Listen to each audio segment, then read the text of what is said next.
El Señor esté con ustedes. Y con su espíritu. Proclamación del Santo Evangelio según San Lucas. Gloria a ti, Señor. En aquel tiempo, como algunos ponderaban la solidez de la construcción del templo y la belleza de las ofrendas votivas que lo adornaban, Jesús dijo: días vendrán en que no quedará piedra sobre piedra de todo esto que están admirando. Todo será destruido. Entonces le preguntaron: Maestro, ¿cuándo va a ocurrir esto y cuál será la señal de que ya está a punto de suceder? Él les respondió: cuídense de que nadie los engañe, porque muchos vendrán usurpando mi nombre y dirán: yo soy el Mesías, el tiempo ha llegado. Pero no les hagan caso. Cuando oigan hablar de guerras y revoluciones, que no los domine el pánico, porque eso tiene que acontecer, pero todavía no es el fin. Luego les dijo: se levantará una nación contra otra y un reino contra otro. En diferentes lugares habrá grandes terremotos, epidemias y hambre, y aparecerán en el cielo señales prodigiosas y terribles. Pero antes de todo esto los perseguirán y los apresarán, los llevarán a los tribunales y a la cárcel, y los harán comparecer ante reyes y gobernadores por causa mía. Con esto ustedes darán testimonio de mí. Grábense bien que no tienen que preparar de antemano su defensa, porque yo les daré palabras sabias, a las que no podrán resistir ni contradecir ningún adversario de ustedes. Los traicionarán hasta sus propios padres, hermanos, parientes y amigos. Matarán a algunos de ustedes y todos los odiarán por causa mía. Sin embargo, ni un cabello de su cabeza perecerá. Si se mantienen firmes, conseguirán la vida. Palabra del Señor. Gloria a ti, Señor Jesús. Muchas gracias. Saludos a todos. Bienvenidos a la Eucaristía. Hermanos, estamos en el domingo número 33 del tiempo ordinario, ciclo... ¿Cuál ciclo? Félix, mira, me lee, nene. Ciclo C. Entonces, el próximo domingo es domingo 34, solemnidad de Jesucristo, Rey del Universo, y con ello terminamos el año litúrgico. Estamos en esa última semana, que es la número 34, y comenzamos el primer domingo ¿de qué? Adviento, ciclo A. Ciclo A. Estas son cuestiones básicas, técnicas, cristianas, católicas. Ciclo A, donde entonces utilizamos lecturas de otro evangelista, etcétera, etcétera. Bien. Y nosotros tenemos que comenzar a observar cómo ya casi al finalizar el año litúrgico de la iglesia, ¿verdad? Porque el próximo domingo acaba el año para la liturgia de la iglesia, cómo las lecturas de la iglesia, y con eso voy a decir algo que dije el domingo pasado, para conectarlo con ya comienzan a oler a eternidad. En lo que llamamos, como dije el domingo pasado, la teología escatológica. Es decir, que es la ciencia del misterio de Dios que con la revelación cristiana y el uso de la luz natural de la razón, entendemos los misterios de la vida después de la muerte física. La vida eterna, el cielo, la segunda venida del Señor. Todo eso se estudia en lo que llamamos, en la teología católica, teología escatológica. Desde el domingo anterior, este domingo y el próximo que proclamaremos a Jesucristo, Rey del Universo, entonces veremos cómo las lecturas se convierten en lecturas escatológicas. Y el propósito por el cual la Iglesia quiere que culminemos el año litúrgico mirando esta realidad de nuestras vidas, que hoy se nos hace muy latente y patente con la muerte esta semana de nuestra amada Miriam, es porque queremos terminar el año litúrgico mirando hacia el cielo. Y esto es lo que yo he reflexionado especialmente con la muerte de Miriam. La comunidad cristiana es el camino hacia el cielo. Por eso, como cristianos, no podemos vivir nuestra fe aislada de una comunidad. La comunidad cristiana, que es Iglesia de Cristo, me da las herramientas, sacramentos, vida de iglesia, misión, para yo alcanzar el cielo. Pues al finalizar el año litúrgico, la iglesia desea que usted y yo hagamos examen de conciencia y terminemos el año litúrgico mirando hacia el cielo. La pregunta que debemos formularnos es, entre otras, ¿Cómo comienzo o cómo continúo? Porque algunos comienzan, otros continuamos. ¿Cómo continuamos o comenzamos nuestro camino hacia el cielo? Los santos de la iglesia, la tradición de la iglesia, el magisterio de la iglesia nos enseña que el primer stop, que el primer pare hacia el cielo es el corazón del ser humano. Si usted quiere llegar al cielo, hermano y hermana, usted tiene que constantemente estar revisando su corazón. Y hoy la iglesia nos dice, para llegar al cielo, el primer pare, el primer stop es en el corazón. Y todo lo que usted trabaja en el corazón le dirigirá su alma, su vida y su persona hacia el cielo. Desde esta perspectiva tenemos que leer las lecturas escatológicas que la iglesia nos regala hoy, porque desea que estemos terminando nuestro año litúrgico mirando hacia el cielo, porque es la meta cristiana.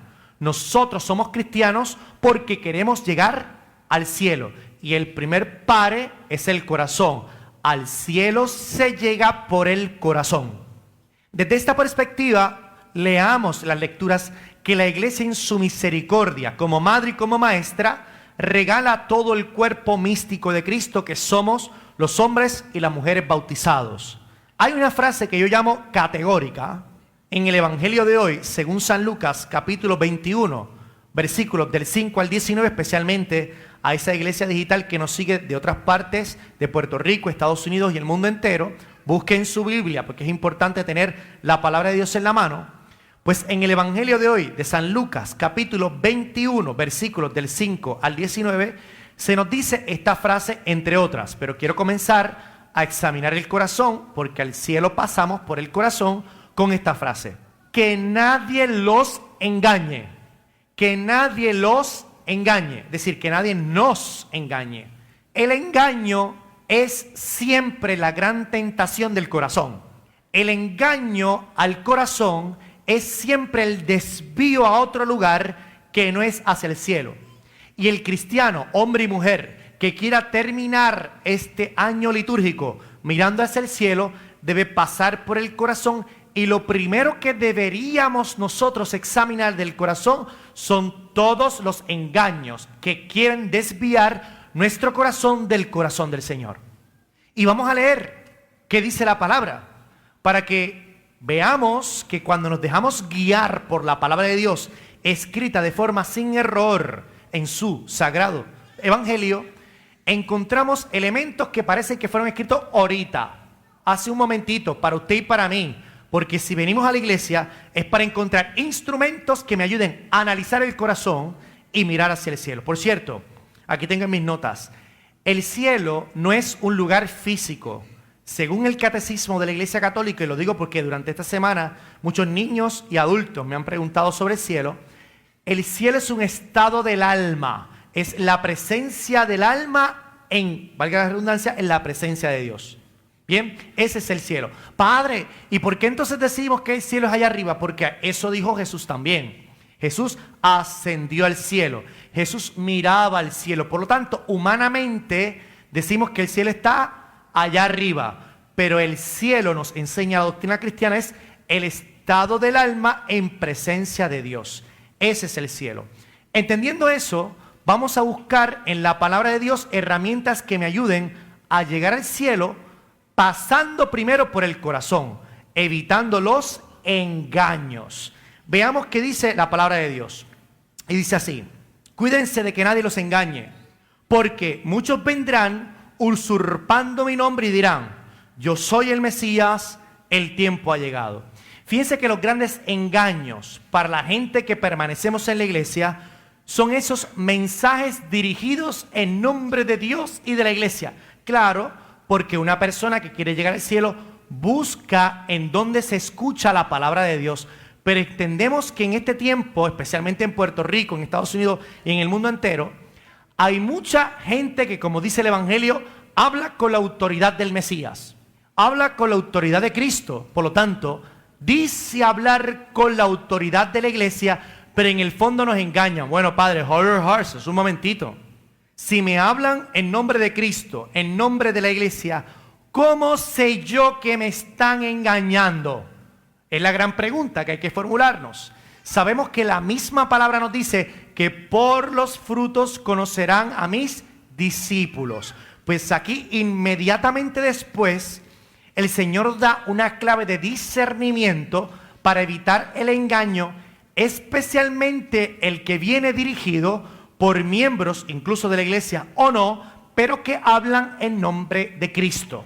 Sigamos leyendo la palabra de Dios. Él respondió, el Señor: cuídense de que nadie los engañe, porque muchos vendrán usurpando mi nombre, dice el Señor, y dirán: yo soy el Mesías, el tiempo ha llegado. Y aquí viene la clave del discernimiento. No les hagan caso. No les hagan caso. Cuando oigan hablar de guerras y revoluciones, aquí viene la clave perfecta, que no los domine el pánico. Y si yo le preguntara a María Luisa Capote en este momento qué es pánico, el pánico es como un miedo terrible. Claro, hay muchos mensajes en nombre de Cristo, en nombre de la iglesia, pero que el fruto que producen en nuestros corazones es el miedo y el pánico. Hermanos, cuando usted escucha a quien sea, un cura, a una monja, a un religioso, una religiosa, un laico, o alguien que no pertenezca a la iglesia, pero que habla en nombre de Cristo, y lo único que sale por esa boca son palabras, entre comillas, de Cristo, pero que producen miedo y pánico en el pueblo, no les hagan caso. No viene de Dios, porque el que predica en nombre de Cristo, el que predica en nombre de la iglesia, produce otros frutos que no son el miedo ni el pánico en el corazón de quien le escucha. ¿Cuáles son esos frutos? Los frutos del Espíritu Santo. Y encontramos que algunos de ellos son la paz, que es el gran fruto pascual, el amor, la ilusión, la fraternidad, la alegría, que son los frutos que vemos como testimonios, sobre todo en la Sagrada Escritura. Un mensaje del Evangelio que le produzca paz, alegría, ilusión, responsabilidad, alerta, todos esos frutos, eso sí es de Dios.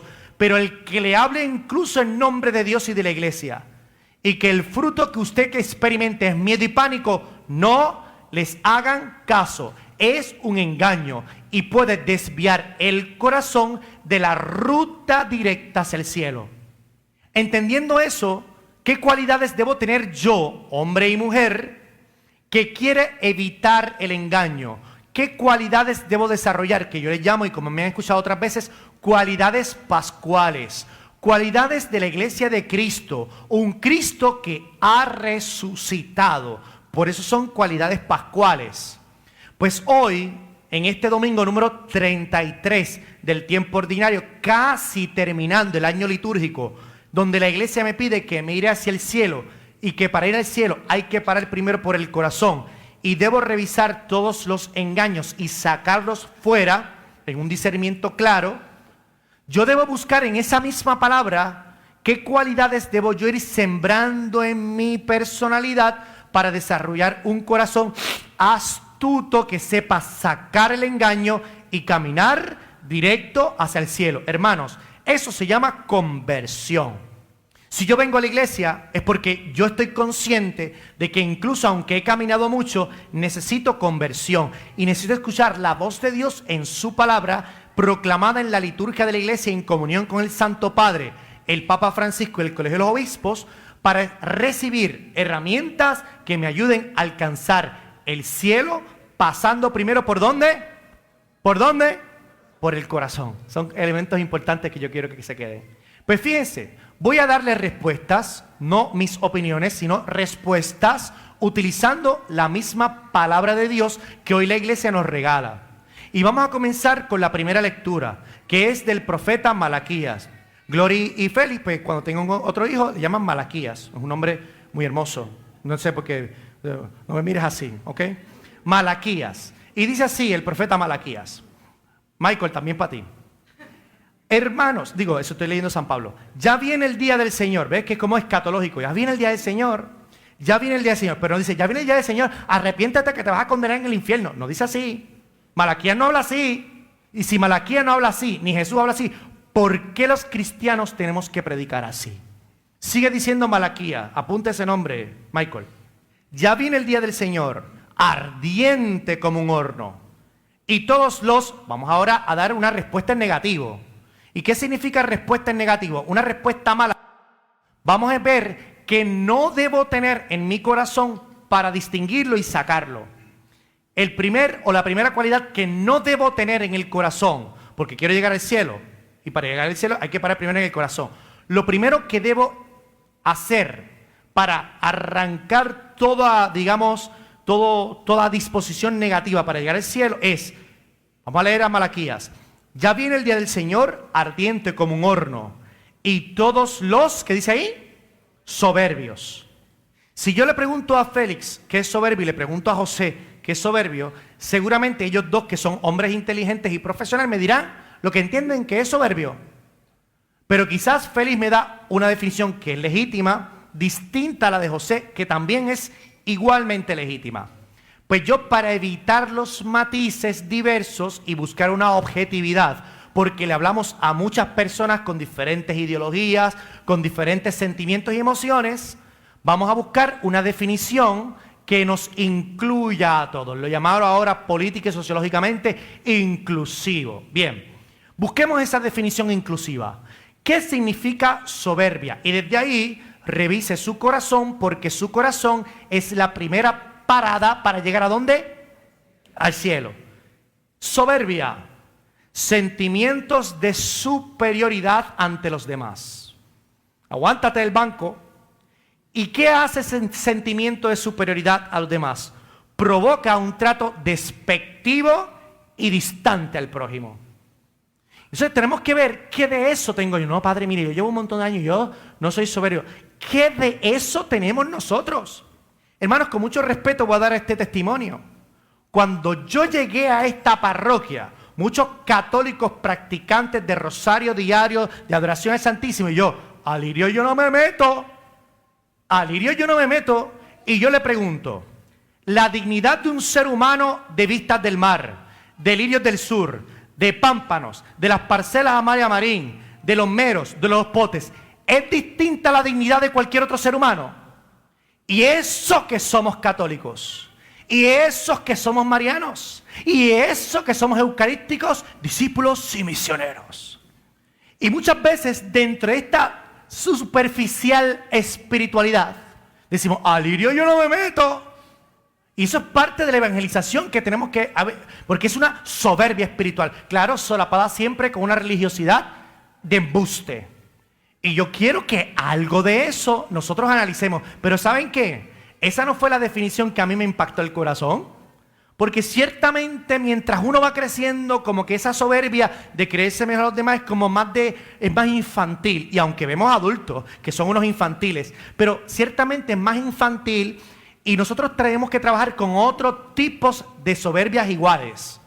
Pues hay una definición adicional, complementaria, que me ayuda a entender qué significa soberbia. ¿Para qué? Para que usted y yo revisemos nuestro corazón, saquemos y sanemos esa soberbia y sigamos nuestro rumbo hacia el cielo. Hay otra definición de soberbia, que fue la que más me tocó a mí. Soberbia es rabia exagerada ante una contrariedad. Julián, ¿qué te parece? Rabia, no estoy diciendo que tú eres un soberbio, porque Ani me ha dicho cosas, no. Rabia exagerada ante una contrariedad. Ahí sí que yo vi claramente al padre Orlando Lugo. Se me pierde la condena llave, a cada segundo se me pierde, y yo una rabia exagerada. ¿Dónde la puse? Eso es algo superficial. Pero los matrimonios, esas miraditas, esas palabritas, donde en el fondo dice, mujer, hombre, pero ¿por qué te exageras tanto en tu pelea? Y yo creo que algo de eso sí que todos tenemos. Llegamos aquí a la iglesia, mire, el padre no me saluda, es que la tiene en contra de mí, es un sinvergüenza, tanto esto. Mire, estoy cansado, yo no sé, primero no sé de lo que hablan, y seguro quizás me cogieron un momento cansado pendiente en otra cosa. Pero ya hacemos de algo así, una cosa así. Y yo creo que algo, empezando por mí, todos tenemos un poquito de esa rabia exagerada ante una contrariedad. No significa que no nos enojemos, significa que hay una proporción. Y sobre todo que haya un control de mis emociones. Y el control de uno mismo se llama don del Espíritu Santo. Si hoy estamos preparándonos para tener un mejor corazón y un corazón mejor y más dispuesto para entrar al cielo, ¿qué de soberbia hay en nuestras vidas? Primero, de pretensión superior ante los demás, creando distanciamiento entre el prójimo y nosotros, nada más contrario que la doctrina cristiana, o una rabia exagerada ante cualquier contrariedad, incluyendo el tapón, incluyendo los zapatos del marido que los deja siempre en la sala, incluyendo el trabajo, incluyendo el jefe de mi trabajo. Sí, esas cosas son también parte de nuestra espiritualidad, porque el católico tiene que entender de una vez y por todas que yo no soy católico 1 hora o 1 hora y media solo los domingos. Yo soy católico 24 siempre, como decimos los yales en Puerto Rico. 24/7. El que usa la expresión 24/7 es como yo, un yal. Eso es así. 24/7 católicos. Hasta en los pucheros, diría Santa Teresa de Jesús. Con lo cual, hasta en las pequeñas cosas, yo demuestro cómo preparo mi corazón para entrar al cielo, hermanos. Eso es así. Hay una segunda cualidad en negativo. Y negativo, vuelvo a repetir, que no es algo malo que estoy diciendo. Es lo que no debe tener mi corazón. ¿Y por qué hablamos del corazón? Porque el corazón es la primera parada para entrar en el cielo. Y hablamos primero de la soberbia. Vamos a la segunda. Para que vean que el Padre Orlando no se lo inventa, volvamos al profeta Malaquías. Apunte ese nombre, Michael. Ya viene el día del Señor, ardiente como un horno, y todos los soberbios, ¿y qué? ¿Y qué dice? Malvados. Malvados. Serán como la paja, se quemarán rápido, no durarán nada. ¿Qué significa malvado? Nuevamente, si le pregunto a José o le pregunto a Félix, ellos me darán su definición de malvado. Pero vamos a buscar una definición inclusiva ahora, porque esa palabra está de moda. Inclusiva. Malvado significa lo siguiente: maldad desde un punto de vista moral. Eso me dice mucho y me dice poco. Pero si es maldad desde un punto de vista moral, la pregunta es, ¿qué es moral? Y la moral es una rama de la filosofía. Una rama de la filosofía que estudia el comportamiento del ser humano en cuanto a lo bien y en cuanto al mal. Eso es ser malvado. Por lo tanto, podríamos resumir que la persona malvada es una persona que sabe lo que es bueno y sabe lo que es malo, pero en libertad y de forma intencionada hace lo malo en vez de lo bueno. No quiere decir, y tampoco se justifica, que aunque no tenga conciencia de lo bueno, de vez en cuando hago lo malo. Eso es una imperfección y eso es pecado también, pero no tiene la misma gravedad, porque no hay una conciencia clara. Es pecado, hay que confesarlo y hay que corregirlo. Pero hay personas que aún sabiendo que lo que van a hacer está mal, lo hacen en libertad y de forma deliberada, dándole espalda de forma consciente al mandamiento de Dios. Y eso es ser malvado. Entonces, ¿por qué muchas veces el ser humano, incluyéndolo usted y por supuesto incluyéndome a mí, somos malvados? Somos malvados. Porque entre otras cosas, la sociedad contemporánea, y hablo del Puerto Rico de hoy, del Estados Unidos de hoy, del mundo de hoy, se ha creído que tiene la capacidad de definir lo que viene definido. Vuelvo ahora a explicarlo. Yo, como cristiano, y le estoy hablando a cristianos, no defino lo que está bien y lo que está mal. Yo, como cristiano, con humildad y a la luz de la revelación cristiana, del magisterio de la iglesia y de la tradición, aprendo lo que está bien y aprendo lo que está mal. Yo no soy Dios para decir lo que está bien y que está mal. Yo creo en un Dios que me dice y me revela lo que está bien y lo que está mal. Por lo tanto, la persona malvada es una persona que quita a Dios de su lugar y se pone ella. Y como se pone ella en lugar de Dios, entonces es la persona la que dice lo que está bien y la que está mal, según sus propios, ¿qué? Intereses. Claro. Y ahora yo digo quién es persona y quién no lo es. Quién se muere y quién queda vivo. Ahora yo defino las palabras buenas de las malas intenciones. Ahora yo defino lo que ya viene definido, ¿no, hermanos? Y nuevamente les estoy hablando a cristianos, hombres y mujeres que creemos que Dios que me creó, que Dios que creó las leyes naturales, que Dios que creó el mundo, que Dios que creó la familia, que Dios que creó la vida. Él que tiene toda la autoridad, porque lo creó todo, es Él el que define lo que está bien y lo que está mal. Y desde esa realidad yo vivo en humildad para decidir siempre por el bien antes del mal. Padre Orlando, eso ya yo lo sé. Bueno, ¿y ahora cuál es tu problema? Que se me hace difícil cumplirlo. Pues claro, si fuera a ser fácil, bueno, todo el mundo sería bueno. Es bien difícil ser bueno. Es más, yo me atrevería a decir, desde un punto de vista mucho más personal, que es más fácil ser malo que ser bueno. Porque es más fácil dejarse llevar contra la corriente que ir en contra de la corriente. Pero quien se deja arrastrar por la corriente siempre será un esclavo del dolor, un esclavo de la depresión, un esclavo de la maldad que destruye nuestras vidas. Pero quien se atreva a levantarse en contra de la corriente, evitando el mal y haciendo siempre el bien, será un hombre libre, será una mujer libre, serán personas con sentido en su vida y auténticamente felices. ¿Por qué existe la iglesia? Para darnos herramientas, para sanarnos, para fortalecernos y para enviarnos a un mundo más fortalecidos para seguir haciendo el bien y evitar el mal. ¿Es fácil hacer el bien? No. Muchas veces salimos heridos. Cuando yo voy a los debates, yo vengo 50 a favor de algo y yo en contra de todo lo que dicen. Vienen a palo limpio, palo va, palo limpio, palo va. Aunque yo les meto también el fututazo y los dejo sin cabeza también. ¿Ves? Pero uno sale herido. ¿Y dónde uno encuentra la sanación? En la iglesia. ¿En dónde uno encuentra la fortaleza? En los sacramentos. ¿En dónde uno encuentra la ilusión? En la oración. Con lo cual, los instrumentos que me da la iglesia me preparan para lanzarme al mundo y no ser una persona malvada. Hacer siempre el bien y evitar el mal. Como fruto, no lo digo yo, José, lea por favor la oración colecta del día de hoy. Usted sabe lo que la oración colecta es la oración del inicio de la Eucaristía, para que vean que la oración colecta también es definida por la Iglesia, especialmente por el Concilio Vaticano II, como oración de la Iglesia, como un texto para orar. ¿Qué dice la oración colecta, José? Señor Dios, de quien nos viene la redención y a quien debemos la filiación adoptiva, protege con bondad a los hijos que tanto amas, para que todos los que creemos en Cristo obtengamos la verdadera libertad. ¿La qué? ¿La verdadera qué? La verdadera libertad. ¿La verdadera qué otra vez? La verdadera libertad. Ajá, y siga. Y la herencia eterna. Muy bien.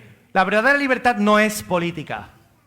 Por lo tanto, no utilicemos nuestros púlpitos para que conceptos religiosos los convirtamos en conceptos sociopolíticos. La verdadera libertad se alcanza cuando un ser humano hace el bien y evita el mal. El mundo quiere alcanzar esa libertad interior. Aceptemos a Jesucristo como Dios nuestro Salvador. Y el problema está resuelto. Hay una tercera cualidad en negativo, es decir, lo que no debemos tener en el corazón para llegar al cielo. Pero esta le voy a dar la oportunidad a que lo diga San Pablo. Como ustedes saben, yo soy súper fan de San Pablo. Para mí San Pablo en arroz y habichuela. Aunque él diría en harina y vino. Tú sabes, porque yo imagino yo que esa es la comida como de allá. En harina y vino, pero nosotros vimos en arroz y habichuela. Dice San Pablo lo siguiente, vamos a la tercera cualidad y última. Y ahora vengo a saber que algunos de ustedes viven como holgazanes. Usted sabe lo que es un holgazán, ¿verdad? ¿Un qué? Un vago. El Papa Francisco a los jóvenes les diría como jóvenes de sofá, esperando a que todos se lo den. El padre Leandro Lugo, que es un cura 24/7, diría un cristiano que se rasca el ombligo, o un cristiano dominguero, o un cristiano que calienta bancos. Hermanos, queremos crecer en la vida, no podemos seguir jugando con nuestra fe. Tenemos que tomarla en serio. No podemos ser cristianos católicos calientabancos que nos rascamos el ombligo. No podemos ser unos vagos. Y ciertamente en nuestra sociedad asociamos la holgazanería o la vagancia con el trabajo. Y en eso estamos claros. Pero veamos qué dice, sobre todo la RAE, la Real Academia Española, sobre el concepto de holgazán o de vagancia. Persona que tiene poca disposición. ¿De dónde sale la disposición? Del corazón. Persona que tiene poca disposición para hacer algo que requiere esfuerzo. No para hacer algo que le gusta, porque cuando hacemos cosas que nos gustan, como que la vagancia se nos va, sino algo que requiere esfuerzo. Pero no solamente algo que requiere esfuerzo, sino que constituye, esto no es mi opinión, esto es la RAE, echarle la culpa a la academia, que todo el mundo está de acuerdo con eso en principio, que requiere esfuerzo o constituye una obligación. Y yo le pregunto, casi al terminar el año litúrgico, para que usted y yo revisemos nuestros corazones, ¿qué de las obligaciones cristianas usted no ha cumplido en todo un año? Primera obligación cristiana, asistir a misa todos los domingos, santificar las fiestas. Sabemos que las misas de domingo comienzan desde sábado por la tarde hasta domingo a las 7 de la noche. Si esa es mi primera obligación cristiana, ¿qué estoy yo haciendo distinto a una obligación cristiana? No, padre, es que el domingo es el único día que tengo para descansar. Como dice San Juan Pablo II, descanso sin Dios no es verdadero descanso. No, padre, es que tengo que llevar a mis nenes a la pelota o al voleibol. Perfecto. Hay misa desde las 3 de la tarde el sábado hasta el domingo a las 7 de la noche. Ani, por ejemplo, un ejemplo de ello. ¿Tus hijas juegan voleibol? ¿Hay juego de voleibol el domingo? Va el sábado a misa, están todas. Y el domingo vamos al juego de voleibol. ¿Hay juego sábado? Pues el domingo estamos en misa. ¿Por qué? Porque la primera obligación cristiana es santificar las fiestas. ¿Qué de eso no he hecho durante un año? Hay obligación también de vivir una vida sacramental si puedo hacerlo. Hay gente que no puede comulgar y llora por no comulgar. Y hay gente que puede comulgar y no le importa comulgar. Obligación cristiana, la oración diaria. La Virgen en Fátima nos pide a los cristianos el rezo del Santo Rosario de forma diaria. La caridad, participar en la misión de la iglesia. Es que el Padre quiere que esté las 24/7, cura 24/7, las 24/7 en la iglesia. No, hermano, no sea tan insulso, por no decir de las cosas que podría decir como cura 24/7. La primera obligación de un hombre y de una mujer es su familia. Dar testimonio en su hogar, dar testimonio en su trabajo. Sí, allí donde hay un montón de macharranes, todo el tiempo, las 24 horas del día trabajando, hablando malo, ahí hay que dar testimonio. Hay que dar testimonio en el tapón, hay que dar testimonio en el expreso, en esa parte de calle donde se cayó la esa. Ahí también hay que dar testimonio. Hay que dar testimonio en el banco, hay que dar testimonio en el supermercado y, por supuesto, si tengo la oportunidad y me siento auténticamente llamado, ser parte integrante de una comunidad pequeña dentro de una comunidad más grande que es la parroquia y junto con la iglesia también asumir las responsabilidades misioneras de la iglesia. Aquí estamos celebrando a tres mujeres que hicieron el retiro Juan 23. Por favor, María, ¿usted sabe los nombres? Noemí, por favor, dígame ahí los nombres de estas 3 mujeres que han hecho, una está por ahí más o menos. Shaira Quiñones. Shaira, póngase de pie. Arelis Vélez. Arelis Vélez. Y Melissa Fremier. Y Melissa. Aquí está solamente Shaira. Melissa está enferma. Melissa está enferma. Un aplauso a Shaira, que por fin dijo que sí. Shaira, ¿estás contenta? Claro, porque cuando uno dice que sí al Señor, el fruto es la alegría. Gracias, Shaira, por decir que sí. Hermanos, esa es nuestra responsabilidad y al finalizar el año tenemos que realmente examinar nuestro corazón, porque no podemos ser católicos como siempre. Tenemos que ser católicos como pide el Señor. Y al culminar esta predicación, recuerdo y quiero recordar que cuando yo era más jovencito que ahora, yo una vez estaba en campamento de Oaxaca en los Boy Scouts y estaba recibiendo un adiestramiento de un gran científico que no es puertorriqueño, pero adoptó Puerto Rico como su patria, reconocido a nivel mundial, y dijo las siguientes palabras que se me han quedado siempre en el corazón, que fueron una crítica a la Iglesia Católica. Yo no voy a la iglesia porque no quiero que me recuerden lo pecador que yo soy. De hecho, tengo compañeros en los medios de comunicación y dice, a cada rato dicen, señor Lando, por mi culpa y por mi gran culpa. O sea, un poco burlándose, ¿no? Del tema de que los católicos siempre estamos echándonos las culpas y este tipo de cosas. Ciertamente hay que escucharlo todo, porque aunque no estemos de acuerdo con la crítica, siempre es bueno escucharla para saber qué necesitan de educación estas personas y nosotros buscar las palabras correctas para educar a estas personas. Los psicólogos y los psiquiatras, actualmente, sé que hay psicólogos y psiquiatras, lo pueden afirmar, nos han afirmado algo muy bien afirmado además, que la persona que mejor se conoce a sí misma es la persona que mejor logra sanar y alcanzar la madurez humana. En la Iglesia Católica, cuando la Iglesia te invita a reconocer tus pecados, no es para que tú te eches la culpa de lo malo que tú eres. Sí es para que tú te conozcas mejor. Y si tú te conoces mejor, vas a saber cómo aplicar la palabra de Dios en tu vida. Y si tú aplicas la palabra de Dios en tu vida, sí vas a lograr la sanación del corazón. Y una persona que sí logra la sanación interior, es una persona libre, feliz y en paz. Esa es la obra de Cristo. Esa es la obra de Cristo. Alcanzar la libertad, lo vimos en la oración colecta, alcanzar la sanación. Pero nadie que no se reconozca a sí mismo, especialmente sus pecados, no podrá jamás desarrollar una sana espiritualidad. ¿Qué significa sana espiritualidad? Saber coger de Dios lo que yo necesito para sanar mi pecado. Pero si no reconozco mi pecado, no sé lo que necesito de Dios de forma concreta y específica. Y si yo me conociendo mis pecados, sabré cómo aplicar la medicina. Que hay doctores en medicina para saber operar, para saber cuál es la medicina que te toca, ¿verdad? Dice, doctora Sonia, hay que saber qué enfermedad tienes. Si tú no sabes qué enfermedad tienes, no sabremos cómo curarte. Reconocer los pecados con humildad es el diagnóstico que Dios, que es nuestro médico, necesita para sanar nuestra alma, nuestro corazón. Y quien sane su alma y su corazón ha vencido el primer paso para su camino al cielo. Así sea.